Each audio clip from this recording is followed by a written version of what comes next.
The Titanic was wonderfully glamorous. I'm going to show you how to do the proper place setting, as well as how to paint the wine glasses. We're also going to learn how to fold the napkin so it looks like the boat, and make this fantastic flower arrangement behind me. So we're going to get the whole table looking incredible for your dinner. Let's start with the flower arrangement. The first thing you want to purchase is a styrofoam block called an oasis. Most florists sell these blocks for a couple of dollars, and you want to cut off an end piece about 2 inches thick and submerge it in water for about a half an hour. And this foam will absorb the water, and it's perfect for creating flower arrangements. Now I use the base of a plastic flower pot and a few pieces of wire to create my arrangements, and I often use different bases that I find around the house.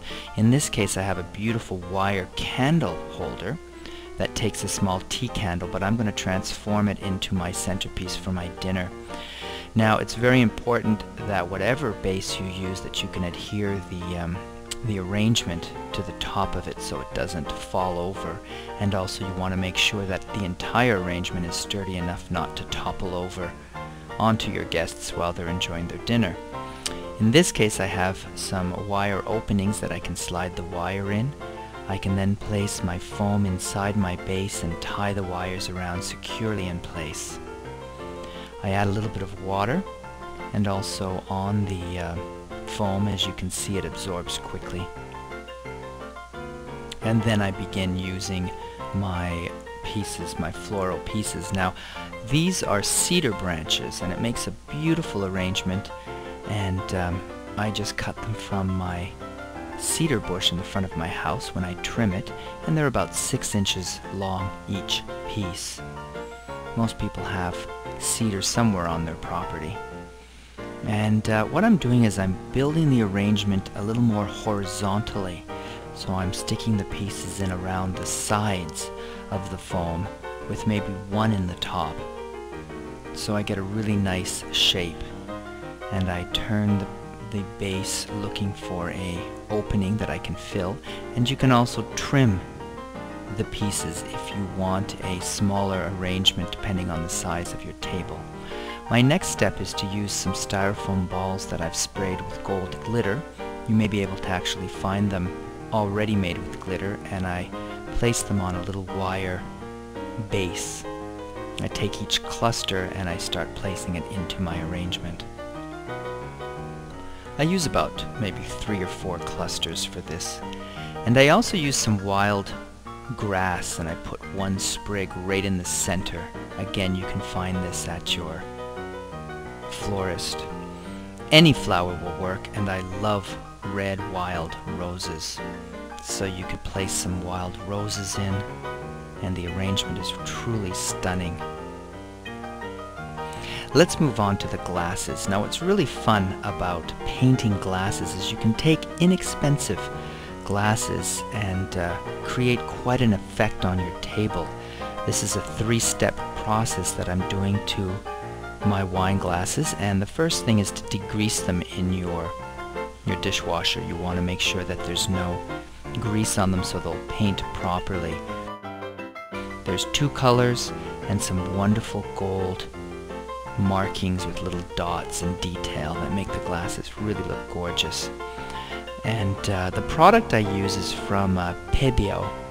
It's called Vitria 160, and it's all listed in the manual, so you can find out where you can buy the product. And you paint the outside of the glasses, because this way, even though once it's baked it's not toxic, you just don't want to have your beverage up against the paint. So I use the pink once around, and with just nice strokes you can create petals along the base if you use a wider brush. And then I use the dark purple. Now these are numbers. 04 is the red, and 07 is the darker purple, which I put at the base of the glass, which really give it a nice dynamic to the glass. And you can do it right after and it will blend in with the red. You don't have to wait till the red dries, but you do have to wait till it dries before you start using your relief, which is another Vitria gold product. And you just squeeze the gold into some wonderful little lines, twirling up and twirling down all around the glass. And then you do some little dots, little spots along the lines. And that really gives a lot of detail. I don't go right to the rim, I stay about halfway with all my little twirls and dots. It has an incredible festive look to this glass, and when it's on the table looks absolutely beautiful because it gives the illusion that the glasses are already filled with wine, and it's quite a stunning look. There are many different patterns you can do to paint wine glasses that you can find on the internet.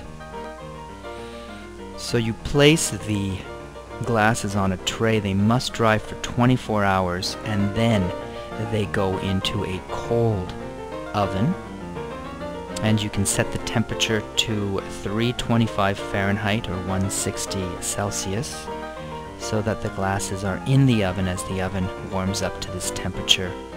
Once it's reached, you allow it to bake for 40 minutes, then open the door and allow them to cool. And you have really beautiful glasses that you can put in the dishwasher, you can wash them, and they are permanent and very unique.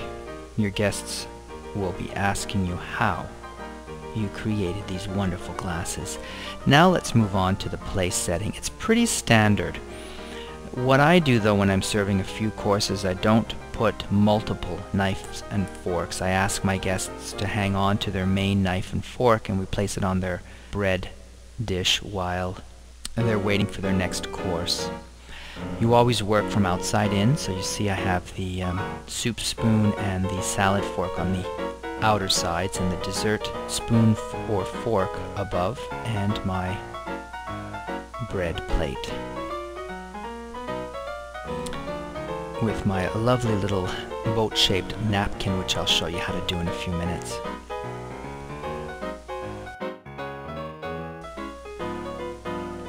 Now I use one of the painted glasses for my red wine, and I use an unpainted glass for my white wine. I also like to put out a champagne glass. In this case it will also be one that I've painted, and a nice larger water glass. If you're going to serve a small liqueur afterwards, you can always add a fifth tinier glass for the liqueurs. And that's pretty much my place setting. Now I also do little name tags, of course, for the characters in the murder mystery, and you can find these wonderful little picture holders at most stores now, and instead of putting a picture, I put the name of the character.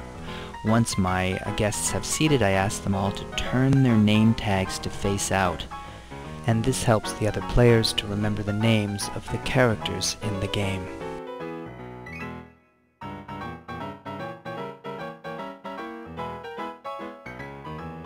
Now for the napkin folding. As you can see, I've simply folded it over and into a quarter of its size, and then I fold it one more time into a triangle.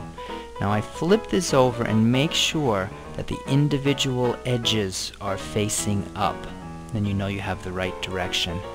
Now we simply fold down both sides and we tuck them underneath, and once again fold it over and give it a nice little tug. Now you can reach down and pull up the inner folds of the little mini boat.